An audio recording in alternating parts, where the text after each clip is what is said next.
veníamos de vuelta a San Salvador. Estaba lloviendo a torrentes, lloviendo fuertemente, y el carro que yo tenía era un carro viejo, y creo que las llantas eran más viejas que el carro, lisas, y aparte de eso que la carretera era de alquitrán, también muy lisa, y así veníamos. Éramos 5 ministros en el carro, que veníamos de la confraternidad espiritual en Ciudad Barrios hacia San Salvador. Al llegar como a 20 kilómetros de la capital, había una lomita que teníamos que darle vuelta. Al darle vuelta a la lomita, voy encontrándome con un rótulo que decía vía de tren, y qué sé yo, a los 2 metros estaba la vía de tren, y quizás a media cuadra arriba venía el tren ya hacia nosotros. Yo, con llantas lisas, carro viejo, lloviendo a torrentes, pavimento de alquitrán, dije, tengo 3 opciones. Primero es acelerar el carro y tratar de ganarme el tren. Pero yo sabía que si hacía eso, y lo que les estoy diciendo no es una ilustración inventada, esto me ocurrió a mí. Y pensé yo, si acelero, el tren me va a agarrar, probablemente venía de mi lado izquierdo, me va a agarrar probablemente en el lado mío, me va a matar. Luego pensé yo, la siguiente opción es frenar, tratar de parar, pero frenar bajo una lluvia tremenda, con llantas lisas, pavimento de alquitrán, era para que patináramos y fuéramos a dar directamente con el tren. La tercera opción era desbarrancarme, voltear a la izquierda, tirarme por el barranco de unos 4 o 5 metros, y aunque el carro quedara ahí abajo, cuando menos me podría salvar yo. Al dar la vuelta, porque esa fue la opción que por fin opté, al dar la vuelta, el carro perdió control y como quiera patinó y fue a dar directamente con la máquina del tren. La parte de enfrente del carro se incrustó tanto que la máquina en sí, el motor en sí, estaba dentro de nuestros pies. El vidrio todo, excepto una porción enfrente de mis ojos, estaba totalmente roto. No se reconocía ni que era carro. El carro dio yo no sé si vuelta y media o media vuelta, pero el carro quedó parado en dirección de donde veníamos. Yo recuerdo que con dificultad salí del carro porque las puertas estaban todas apiñadas. Salgo del carro, no recuerdo yo lo que hice después. Sí, mi memoria me recuerda a mí, estando parando detrás del carro, mirando hacia adentro de la ventana de atrás, hacia adentro del carro, cuando el hermano José Escamilla, del Salvador, colportor, lindo hermano en Cristo, de la misión centroamericana, era uno de los que estaba conmigo en el carro, me metí en la espalda y me dice, hermano Pablo, todos estamos bien, no se aflija, todos estamos bien. En eso yo medio desperté, di la vuelta al otro lado del carro, a la derecha del carro, donde Israel García, de Puerto Rico, estaba enfrente juntamente conmigo, y yo traté de jalar la puerta y me costaba, otros me ayudaron y jalamos la puerta, lo abrimos y salió él. Tenía un golpe muy leve en la cabeza, que a los 6 o 7 días estaba curado, pero él era el único que se dañó. Salimos del carro y fuimos a confrontarnos con lo del tren. El tren por fin se detuvo. Y vinieron corriendo los señores del tren para ver al decapitado. Morbosa la gente. ¿Y quién era el decapitado? Es que uno de los faroles, en esos días los faroles no estaban incrustados en el guardafango como ahora, sino que eran cabezas separado. Uno de los faroles se había desprendido y estaba corriendo riel abajo, y creía la gente que era la cabeza de uno de nosotros. Y venían a ver al decapitado. Como quiera, yo recuerdo cuando ¿cómo le llama al que maneja el tren? El conductor, el principal, el de arriba. El conductor era. Le dice al guardia, porque el guardia preguntó detalles del accidente. Siempre guardias caminaban en los trenes en ese entonces. Hablamos del año 45, no lo olviden. Y le dice al guardia los diferentes detalles y el guardia pregunta, y perdone para poner la hora en el reporte, ¿qué es la hora? Y el guardia miró y dice, son las 2 de la tarde con 13 minutos. 2 de la tarde con 13 minutos. De ahí nos pusieron, llegó la ambulancia de la policía, nos metieron en la ambulancia, nos llevaron a la policía. Uno es culpable.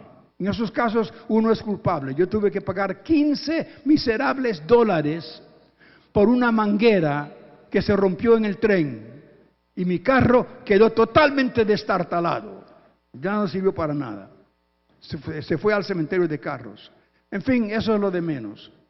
Esa misma mañana, hermanos, a las 7 de la mañana, Ángela Mancilla, una sirvienta de nuestros misioneros, en la ciudad de Santa Ana, a unos 65 o 70 kilómetros de distancia, se despierta inquieta.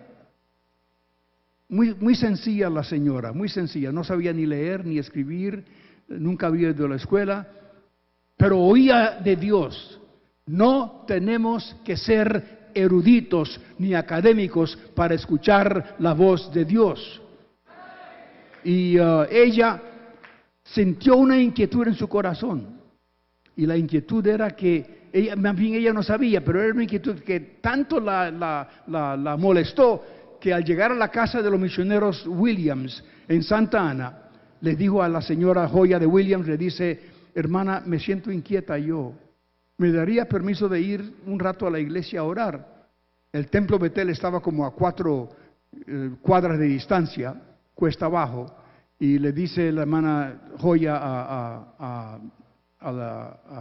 ¿cómo se llama? Ángela Mancilla, a Ángela, le dice, ¿que está enferma, hermana Ángela? Pues no, dice ella, pero siento una inquietud, no sé qué es, y necesito ir a la iglesia a orar. Le dice la hermana Joya de Williams, pues vaya entonces, hermana. Y va Ángela Mancilla, recoge a 2 hermanas en el camino, que ella sabía dónde vivían, van a la iglesia, habían otras 2 hermanas en la iglesia haciendo limpieza a esas horas de la mañana, y reúne Ángela Mancilla a las 4 de ellas y Ángela 5, y comienzan a orar. Les dice Ángela Mancilla, yo no sé ni para qué estamos orando, pero algo pasa hoy y tenemos que orar. Y oran, y oran, y oran. Oran por el ministerio, oran por la iglesia de Dios en El Salvador, oran por los misioneros, oran por los estudiantes al instituto bíblico, oran por los pastores. Y terminan la lista que tienen y regresan sobre la lista otra vez siguen orando y siguen orando y siguen orando, y pasa el tiempo y pasan los minutos y pasan las horas y siguen orando, y en un momento dado dice Ángela Mancilla, ya hermanas, Jesús ha contestado, Dios ha contestado, ya. Se levanta una hermana y va saliendo, ve el reloj, 2:13 de la tarde, la misma hora del accidente de tren. Después yo la vi a ella y le pregunté cómo era el asunto, le conté el caso. Dice ella, ahora sí yo sé por qué el Señor nos inquietó. Y nosotros nos levantamos y oramos y el Señor lo salvó. Todo bien, porque Dios en efecto nos salvó. El carro quedó destartalado, pero el carro no tiene alma. El carro no tiene alma. No nos confundamos tanto y no nos enojemos tanto cuando perdemos alguna cosa material, sea lo que sea, carro o casa, lo que sea. Casa, carro, cámara, computadoras, no tienen alma. Almas tienen almas, gentes tienen almas. De lo demás, ¿para qué afligirnos? Como quiera, yo quedé con una gran pregunta, hermanos. La pregunta era esta: ¿por qué es que Dios necesitó molestar a Ángela Mancilla y que se pusieran a orar todas esas horas para que Dios nos salvara? A fin, ¿no es Dios quien salva como quiera? ¿No es Él quien sabía de nuestro dilema? ¿No es Él también quien trae la solución? ¿No es Él quien responde? ¿No es Él quien sana y quien salva y quien ayuda y quien socorra? Es Él, es Dios. ¿Para qué entonces necesitó Dios a Ángela Mancilla? Llamo a esto la paradoja del triángulo de oración. El triángulo es este. Yo estoy en mi dilema. Clamo a Dios. Mi clamor va a Dios. Dios agarra mi clamor. Lo tira, en este caso, a distancia de 60, 70 kilómetros, donde está Ángela Mancilla. Inquieta él a Ángela Mancilla. Ángela Mancilla se pone a orar con las otras hermanas. Y ora, y ora, y ora. Y la oración de ellas regresa otra vez a Dios. Y luego Dios agarra esa oración y manda la respuesta a nosotros y nos salva. Éramos 5 ministros, 5 predicadores en el carro y los 5 salimos casi ilesos, 4 ilesos, y el único era Israel García, que salió con una ligera raspón en la cabeza. Era lo único. Pues, y yo decía, ¿por qué el triángulo de oración? ¿Por qué necesita Dios molestar a otros? En fin, no es primera vez que escucho yo de eso. Sé de otros casos en que alguien en un lugar se recibe una inquietud y eleva una oración a Dios, y Dios agarra la oración, manda la respuesta a otro lugar, y la respuesta, alguien ora, Dios lo oye, manda la inquietud regresa a Dios y Dios trae la respuesta. Triángulo, el triángulo de oración. La paradoja está en el porqué del triángulo de oración. ¿Por qué tiene que ser así? Yo estudié esto por largos años, hermanos. Yo no sé ni cuántos años. No me llegó de repente el asunto. Para mí la oración era una cosa formal. ¿Para qué orar? Como quiera, la Biblia dice que ya Él sabe nuestras necesidades y ya tiene en cuenta todo, y dice aún más, que responde antes de que oremos. Entonces, ¿para qué orar? ¿Para qué orar? ¿De qué sirve orar? Dios lo tiene todo controlado, Él sabe lo que hace, y Él es quien lo hace como quiera. ¿Para qué orar? Esa era mi filosofía espiritual de aquel entonces. Pero entonces, ya después, meditando sobre el triángulo, el famoso triángulo de oración, llegué a esta conclusión. Dios molestó a Ángela Mancilla porque el humano es hecho con algo que Dios hizo en el hombre, que Dios mismo mantiene sagrado y no lo viola por nada en la vida. ¿Y qué es? La voluntad del hombre. Dios no viola nuestra voluntad por nada en la vida, a menos que se lo pidamos. Si yo le pido, Señor, introdúcete en mi problema, entonces sí. Pero si yo no le pido, Él no va a entrar. ¿Por qué? Porque Él es un caballero y Él no violará nuestra voluntad por nada en la vida. Él no viola nuestro pensamiento por nada en la vida. Él no entra si no se lo pedimos. Él no se introduce si no se lo pedimos. Él no resuelve si no se lo pedimos. Él no soluciona si no se lo pedimos. Si no se lo pedimos, no viene nada. De ahí que el famoso triángulo de oración. Hay casos bíblicos que respaldan esto. Voy a usar nada más 2. Abraham. ¿Recuerdan cuando los ángeles pasaron? Eran 4 ángeles que pasaron donde estaba Abraham para decirle que iba a tener un hijo. Era el anuncio del nacimiento de Isaac. Y pasa Abraham, pasa el ángel donde está Abraham, y le dice a Abraham que va a tener un hijo. Por cierto, Sara, que estaba en la tienda de campaña, se ríe, no lo creía. Incluso el propio Abraham no dejaba de tener sus dudas, no lo creía. Pero luego Abraham escucha que esa no es la finalidad de la trayectoria de ellos, sino que van hacia Sodoma y Gomorra para destruir a Sodoma y a Gomorra. Y se acuerda Abraham de quién, de Lot, su sobrino, que está en Sodoma. Y dice Abraham que van a hacer ¿qué? Que vamos a Sodoma, a destruir a Sodoma. Y dice Abraham, sin mencionar a Lot, ni una tan sola vez mencionó Abraham a Lot en todo esto. Sin mencionar a Lot, dice Abraham, perdonen, pero, y sé que no tengo el derecho de reclamar, pero supongamos que hay 50 justos en Sodoma. ¿Destruirían ustedes a Sodoma con 50 justos en la ciudad? A todo esto, solamente había quedado uno que la Biblia llama Jehová. Algunos teólogos han pensado que quizá era la segunda persona de la Trinidad que estaba allí. Yo no sé. Nunca lo sabremos sino hasta llegar al cielo y que le preguntemos al Señor cómo es la cosa. Pero como quiera, y yo para allá voy. Y sé que también ustedes. Como quiera, y le voy a preguntar, como quiera, Abraham no pudo menos que pensar en su sobrino Lot. Y dice el ángel, pues si hay 50 justos, inclusive el ángel rápidamente dio la respuesta. No se esperó, ni tampoco le dijo a Abraham, ¿cómo estás tú alegando conmigo, Abraham? ¿Qué es eso? No le dijo eso, sino que le respondió eso, si hay 50 justos en Sodoma, no destruiremos a la ciudad. Y Abraham dice, perdonen, pero quitémosle 5. Supongamos que no hay 50, que hay 45 justos en la ciudad. ¿Destruirían ustedes a la ciudad por 50 justos? Y Abraham no pensaba en la ciudad. Abraham pensaba en Lot, en su sobrino Lot. Había en aquel entonces, hermanos, yo creo que más que ahora, una cercanía entre familiares. Una cercanía que quisiera yo existiera hoy en día entre nosotros. Como quiera, la aflicción de Abraham por Lot lo hacía reclamar y decía, si hay 45 justos, ¿destruirías a la ciudad por 45 justos? El ángel le dice, pues no, si hay 45 justos, no destruyó la ciudad. Y sigue Abraham, perdona, pero quitémosle otros 5. Si son 40 justos, ¿destruirías a la ciudad por 40 justos? Y el ángel de nuevo rápidamente responde, no le alega nada. No le dice, ¿por qué estás arguyendo con Dios? Rápidamente responde, si hay 40 justos, no destruiremos a la ciudad. Y dice Abraham, perdona.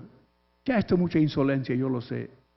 Hasta miedo me da preguntarte, me da vergüenza porque yo no lo merezco. Pero digamos que no hay 40 justos. Si hay 30 justos, ¿destruirías a la ciudad con 30 justos que hubiesen en la ciudad? El ángel rápidamente responde otra vez, no, si hay 30 no lo destruiremos.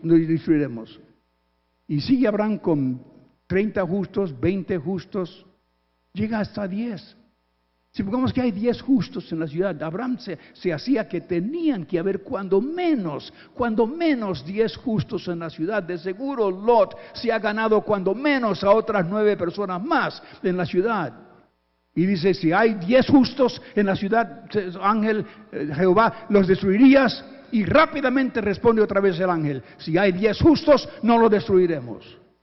Y ¿saben qué? Leyendo el caso, me doy cuenta que el ángel no se fue de inmediato, como que todavía estaba esperando que siguiera alegando a Abraham. ¿Por qué? Porque sabía el ángel que él tenía que recibir de parte de Abraham una rogativa. Abraham tenía que rogarle que entrara porque él no viola nuestra voluntad a menos que se lo pidamos, Y lo cierto es que Abraham ya no siguió más. Se fueron. ¿Y qué ocurrió? En efecto, se destruyó la ciudad, pero no antes de que el ángel sacó a Lot y a su familia. Lo cierto es que la esposa dio la vuelta ya a medio camino, se convirtió en una estatua de sal. Únicamente los hijos de Lot salieron con él. Imagínense ustedes. Y quiero que escuchen algo interesante. Leo en Génesis, capítulo 19, versículo 29. Estoy leyendo de la Nueva Versión Internacional. Génesis 19, 29 dice, así arrasó Dios a las ciudades de la llanura, pero, esto es increíble, hermanos, pero se acordó de Abraham y sacó a Lot de en medio de la catástrofe que destruyó a las ciudades en que había habitado. Pero se acordó de Abraham y sacó a Lot. ¿Por qué se salvó Lot? Por Abraham.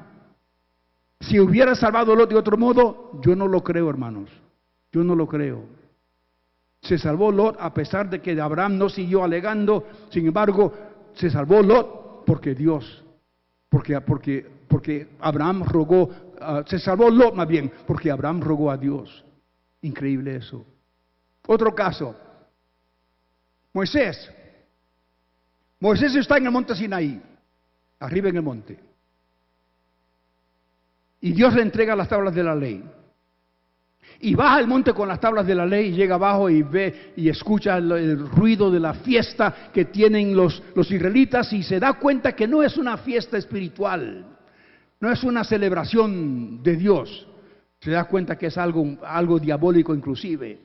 Y cuando se da cuenta de veras, ve que tienen un altar allí, becerro de oro, y están dándole vueltas a la cosa, y se enoja Abraham, a que diga Moisés. Se enoja Moisés, se enoja a tal grado que agarra las tablas de la ley, las tira al suelo y se convierte en polvo y regresa corriendo como pudo al monte Sinaí hasta llegar arriba y ya sin respiración casi dice: Dios, tú no sabes lo que están haciendo ahí abajo. Y dice Dios: yo sé lo que están haciendo. ¿Qué? Yo sé lo que están haciendo.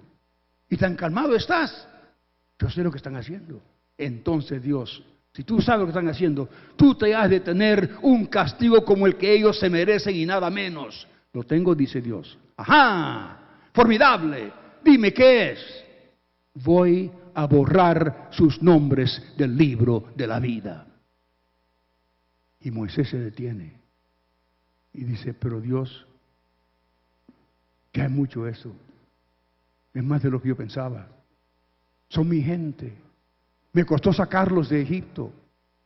Es más de lo que yo creía. Imposible. Dice Dios: ¿quién manda tú aquí? ¿Tú o yo? No, tú mandas, Señor. Tú mandas, Señor. Voy a borrar sus nombres del libro de la vida. Y dice Moisés, dice: pero Señor, imposible. ¿Cómo te la vas a explicar a los egipcios que van a decir después que tú los sacaste de Egipto para destruirlos en el desierto? ¿Cómo va a hacer eso? Moisés, ¿mandas tú o yo aquí? No, Señor, tú mandas aquí, tú mandas aquí. Voy a borrarlo del libro de la vida. Y sigue alegando Moisés. Por fin Moisés dice: entonces, Señor, dime, ¿cómo te la vas a explicar a Abraham, a Isaac, a Jacob, a quien prometiste tu vida eterna para los hijos de ellos, sempiterna para los hijos de ellos, que tú en el desierto borraste los nombres de los hijos de ellos aquí? ¿Cómo te lo explicas con ellos? Y regresa otra vez Dios diciendo: Abraham y Lot, y Abraham y Isaac y Jacob no tienen nada que ver con esto. El pueblo me engañó y el pueblo me abandonó y yo voy a borrarlo del nombre de la vida. Y Moisés ya no sabe qué más hacer.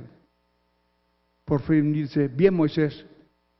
Y con resolución lo dice: está resuelto, está resuelto. Magnífico, bórralo del libro de la vida.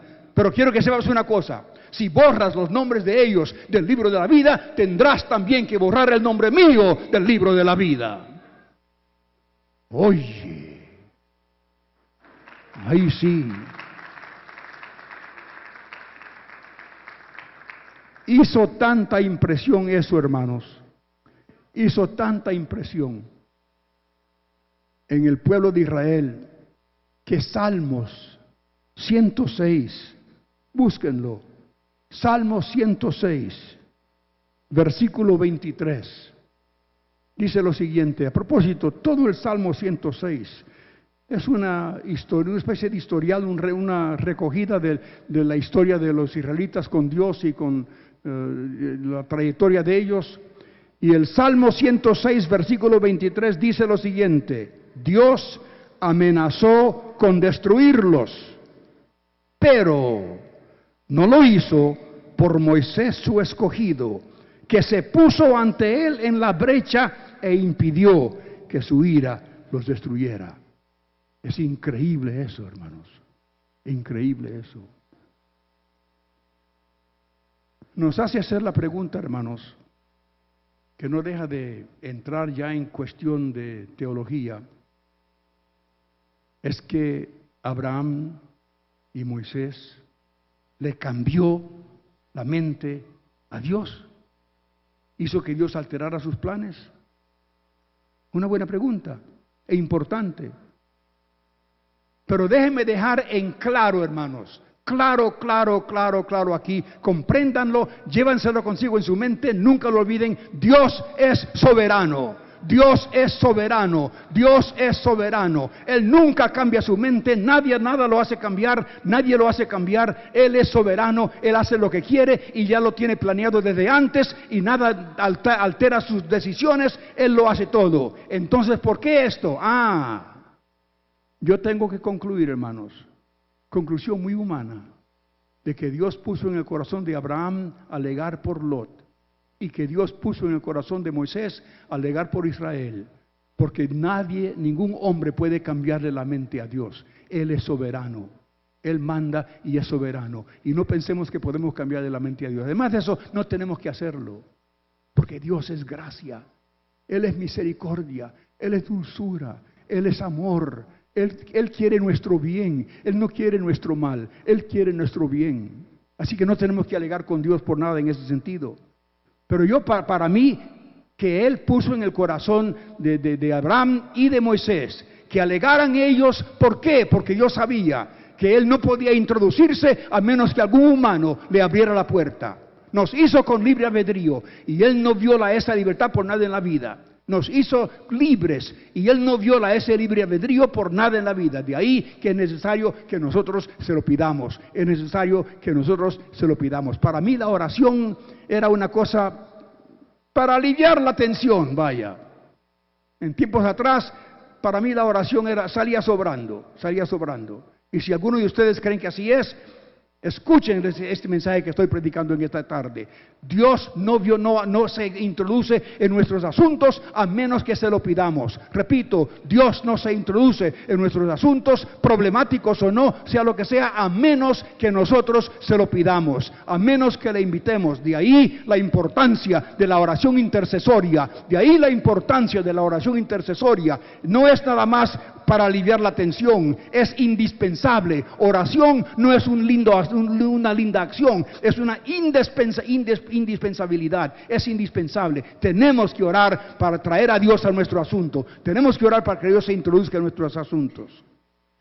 Leo un par de pasajes y con eso termino. Mateo 16. Mateo 16, y voy a leer, aunque la primera parte no tiene que ver con lo que estoy diciendo, pero para darle una introducción al pasaje entero, desde el versículo 13 en adelante. El pasaje que en efecto quiero enfatizar es el pasaje, los versículos 18 y 19, pero voy desde el 13. Cuando llegó a la región de Cesarea de Filipo, Jesús preguntó a sus discípulos: ¿quién dice la gente que es el Hijo del Hombre? Le respondieron: unos dicen que es Juan el Bautista, otros que es Elías, y otros que es Jeremías, o uno de los profetas. ¿Y ustedes quién dicen que yo soy? Tú eres el Cristo, el Hijo del Dios viviente, afirmó Simón Pedro. Dichoso tú, Simón, hijo de Jonás, le dijo Jesús, porque eso no te lo reveló ningún mortal, sino mi Padre que está en los cielos. Yo te digo que tú eres Pedro, y sobre esta piedra edificaré mi iglesia, y las puertas del reino de la muerte no prevalecerán contra ella. Luego dice: a ti daré las llaves del reino de los cielos. Todo lo que ates en la tierra quedará atado en el cielo. Todo lo que ates en la tierra, eso es poderoso, hermanos. Quedará atado en el cielo. Y sigue diciendo: y todo lo que desates en la tierra quedará desatado en el cielo. Ahora alguien podrá decir, y lógicamente, pero eso era con Pedro.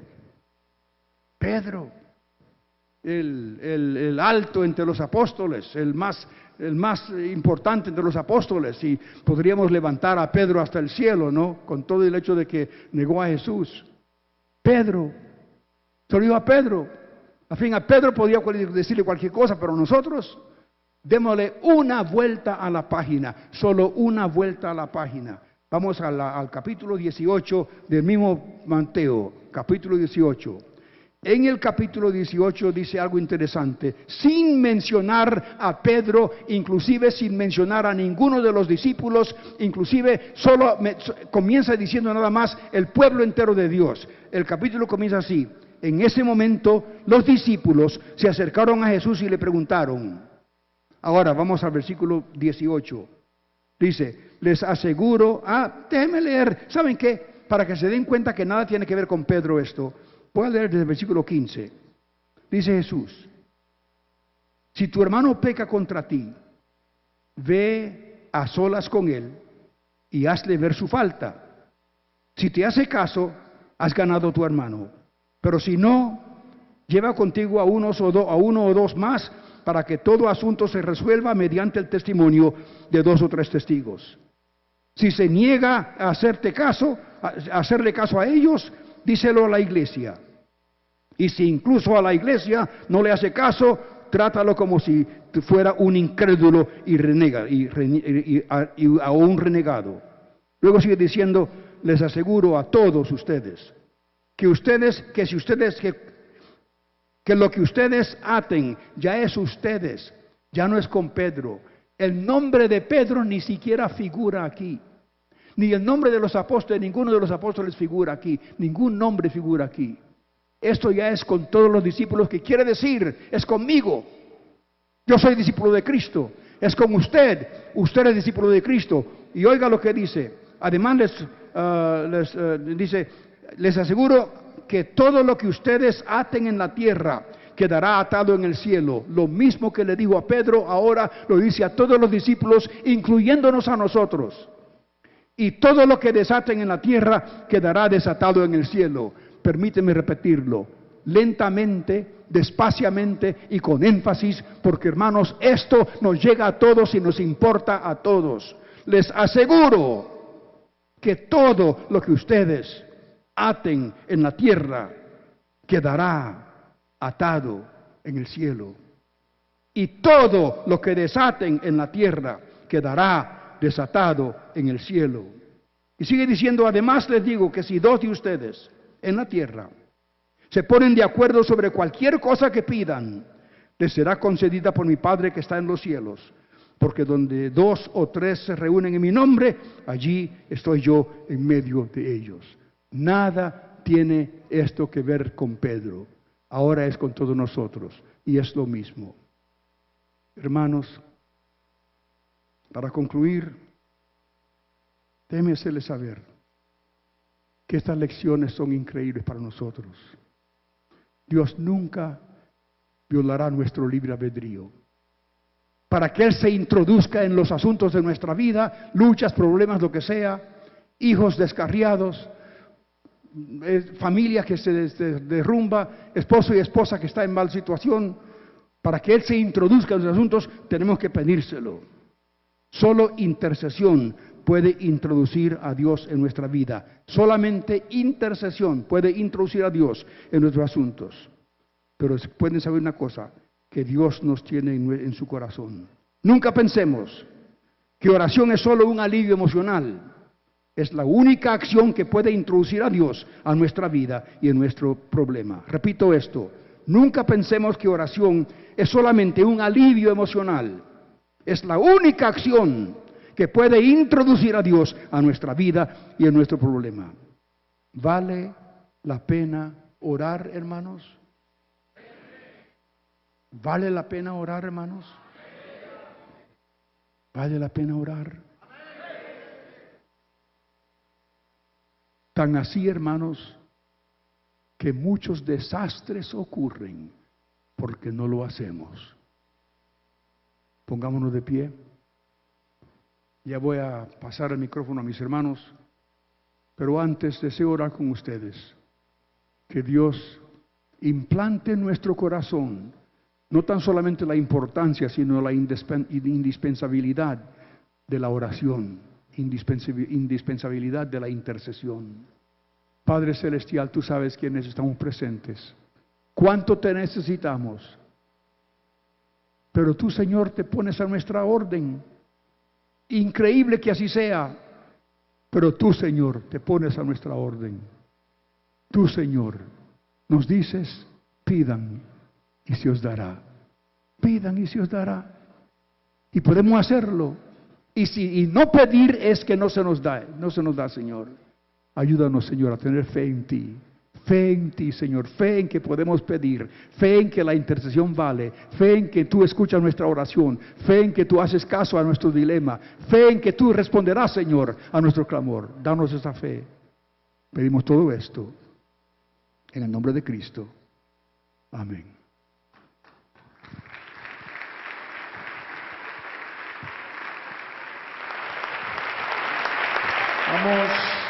Vamos a orar, vamos a tomar un tiempo para orar por el hermano Pablo y la hermana Linda que está allá sentada.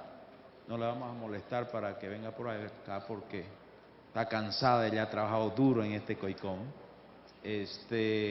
Queremos orar por esta pareja que en este mes cumpleaños, ¿no es cierto, el hermano Pablo? Yo el 24. El 24 de septiembre cumple 80 y no sé cuántos años, ¿no? 83. Ajá. Y Linda el 15 de noviembre.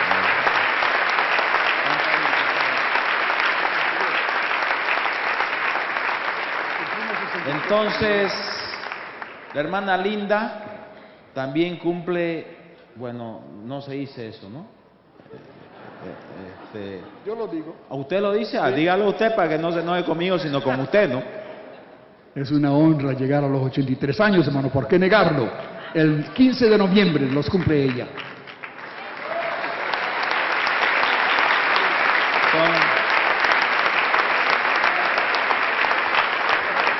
Y el 25 de enero cumplimos 63 años de casados.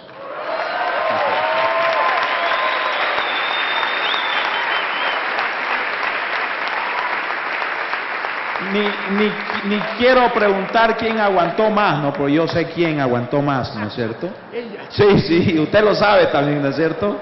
Sí. Pero están contentos, ¿no es cierto? Ah, sí, hermano, sí.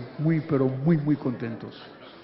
En estos 83 años de edad que cumple usted, ¿qué es lo mejor que le ha sucedido en su vida? Aparte del llamado que el Señor nos ha dado y la parte espiritual, mi esposa. Es lo mejor que me ha ocurrido en mi vida. Sinceramente. O sea, sin faltarle respeto, hermano Pablo, somos buenos amigos, pero yo creo que a los 83 años ya uno no la charla a nadie, ¿no es cierto? ¿Para qué engañar? Como quiera uno va de paso y todo lo que ha hecho queda a descubierto. ¿Para qué engañar? Gloria a Dios. Muy bien, vamos a orar por esta pareja que tanto ha dado al continente. El hermano Pablo quiere vivir hasta los 100 años.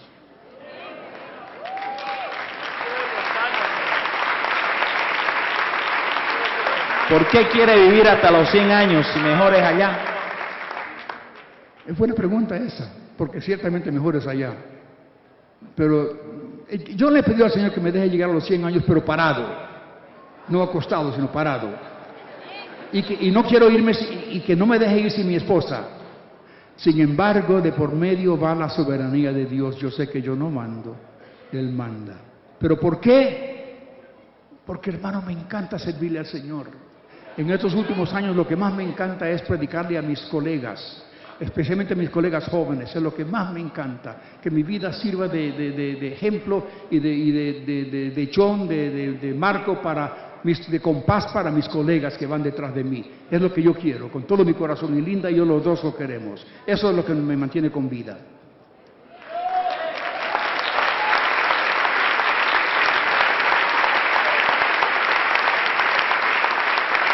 Finalmente, van a disculpar, a mí se me volvió el espíritu de periodista, ¿no es cierto? No pierdo la maña, no pierdo de estar preguntando y preguntando. Hay que usar los talentos, hermano.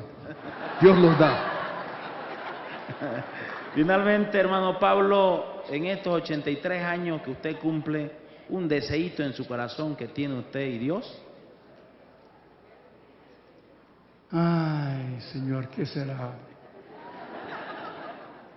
No, yo sé que la respuesta sería tan insípida y más de lo mismo, Raúl.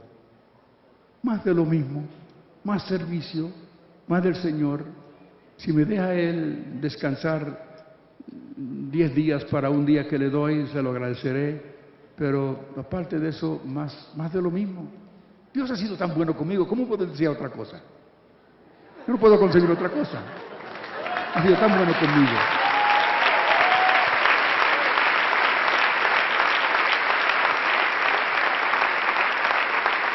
Vamos a orar. ahí en su sitio empiece a bendecir a esta pareja, Pablo y Linda. Empiece a agradecer a Dios por sus vidas. ¿Puedo traer a Linda acá? ¿Sí?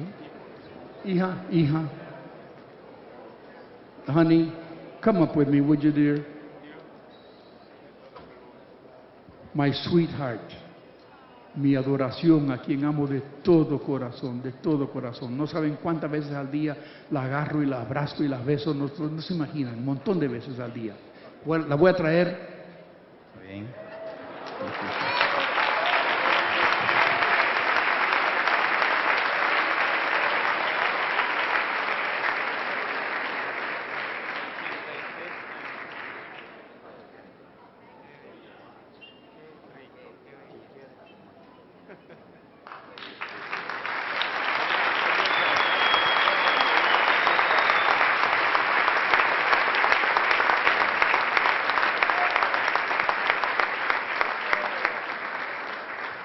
La verdad es que en estos 14 años de COICOM hemos llegado a conocer de cerca al hermano Pablo y la hermana Linda, y quiero decirles enfáticamente que quien es más importante de los dos es la hermana Linda.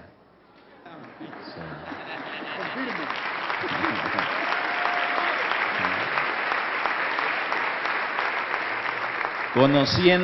Conociendo detalles de la vida de ellos, hasta detalles íntimos, no hay duda al decir de que quien ha sostenido el ministerio fuera de Dios es la hermana Linda, el ministerio del hermano Pablo.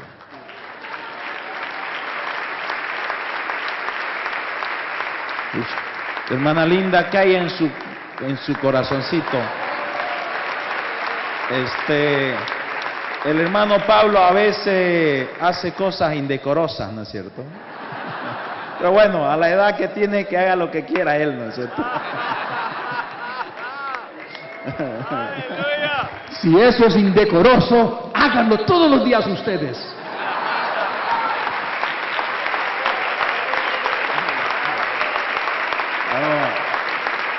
Vamos a escuchar qué hay en su corazoncito, hermana Linda.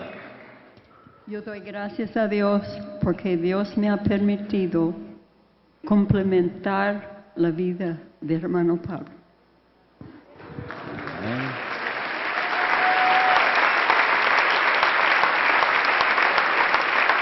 Usted va a cumplir 83 años en noviembre, ¿no es cierto? ¿Tiene algún deseíto en su corazón que le está pidiendo a Dios? Sí, el periodista. Que me dé salud para seguir, hermano Pablo. Muy bien.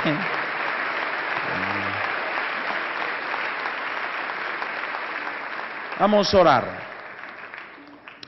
Padre, nos gozamos, nos deleitamos, estamos impactados de lo que tú has hecho en la vida del hermano Pablo y la hermana Linda. Gracias, Señor, por levantarlos como apóstoles en América Latina, como ministros, como maestros, como evangelistas. Oh Señor Santo, gracias por guardarlos en santidad, gracias por guardar sus testimonios que nos, Señor, invita a seguir ese sendero, Señor. En esta tarde queremos, Señor, interceder por ellos, por la vida de ellos. Queremos, Señor, que tú le regales mucha salud, Señor. Mucha salud física, salud emocional, salud espiritual, Señor. Llénalos, cólmalos de salud, Señor. Protégelo de todo mal. Protégelo de enfermedades malignas, Señor. Cúbrelos. Pon tu vallado de fuego santo alrededor de ellos, Señor. Y gracias, Señor. Te pedimos que tú le des muchos años de vida. Te pedimos, Señor, que tú le des el deseo del corazón que tiene el hermano Pablo de vivir 100 años trabajando para ti, Señor. Parado, trabajando para ti, Señor. Honra ese deseo que hay en su corazón, Señor. Y úsalo más en estos próximos años, Señor, para dar tu mensaje a las nuevas generaciones de líderes que tú estás levantando en el continente, Señor. Señor, en tu nombre los bendecimos. En tu nombre les agradecemos por sus vidas, por su ministerio, por su entrega, Señor. Gracias, Señor, por esta pareja, por esta pareja modelo, por esta pareja que tanto tú has usado por tu gracia y por tu misericordia. Gracias, Señor. Es un momento que tomamos para agradecerte, Señor, por este varón y esta varona tuya, Señor. Gracias. Gracias, mil gracias. En el nombre de Cristo Jesús oramos. Amén. Amén.